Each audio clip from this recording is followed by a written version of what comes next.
తెలంగాణ రాష్ట్ర ప్రభుత్వం ప్రతిష్టాత్మకంగా చేపట్టిన స్వచ్ఛదనం పచ్చదనం కార్యక్రమాన్ని జిల్లా కలెక్టర్ రాహుల్ రాజ్ టేక్మాల్ మండల కేంద్రంలో ప్రారంభించారు. టేక్మాల్ గ్రామంలో వారు పర్యటించారు. ఈ సందర్భంగా పాఠశాల విద్యార్థులతో కలిసి స్వచ్ఛదనం పచ్చదనం కార్యక్రమంలో అవగాహన కొరకు గ్రామాల్లో ర్యాలీ నిర్వహించారు. గ్రామ పంచాయతీ కార్యాలయం వద్ద వారు మాట్లాడుతూ ఈ కార్యక్రమం ద్వారా పరిసర ప్రాంతాలు పరిశుభ్రంగా ఉంచుకోవడానికి ప్రజలు కీలక పాత్ర పోషించాలని, ఇలాంటి పరిసర ప్రాంతాలను నీరు నిలవకుండా చూసుకోవాలని గ్రామ పంచాయతీ కార్యదర్శి రాజేష్ కు తగిన సూచనలు సలహాలు చేశారు. ఈ కార్యక్రమంలో అధికారులు, వివిధ పార్టీల నేతలు, విద్యార్థులు పాల్గొన్నారు.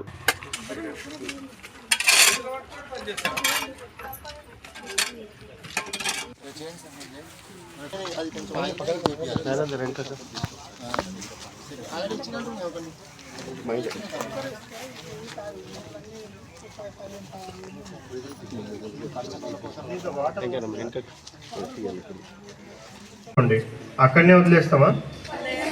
తీయమా, దాన్ని క్లీన్ చేస్తామా? అక్కడనే వదిలేస్తామా?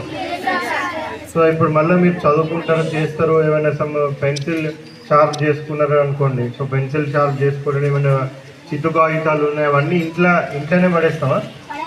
ఎక్కడ పడేస్తాం? డస్ట్బిన్లో వేస్తామా? ఇంటి పక్కన పడేస్తామా? సో చాలా ప్లేస్లో మనం ఏం అబ్జర్వ్, బట్ మన ఇంటి పక్కన మాత్రం చెత్త వేసేస్తాం.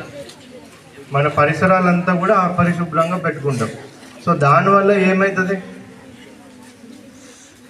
దానివల్ల మన ఒక్కరు ఇల్లు శుభ్రంగా ఉంటే సరిపోతుందా?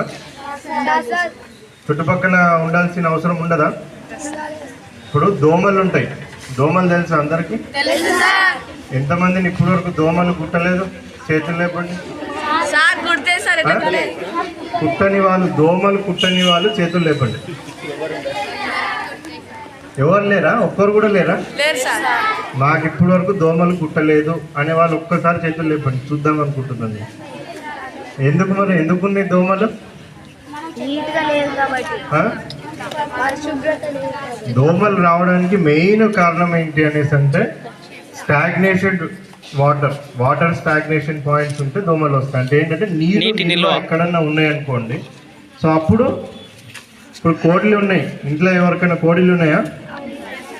కోడిలు గుడ్లు ఎక్కడ పెడతాయి? మరిన్ని అప్డేట్స్ కోసం మా ఛానల్ని సబ్స్క్రైబ్ చేయండి.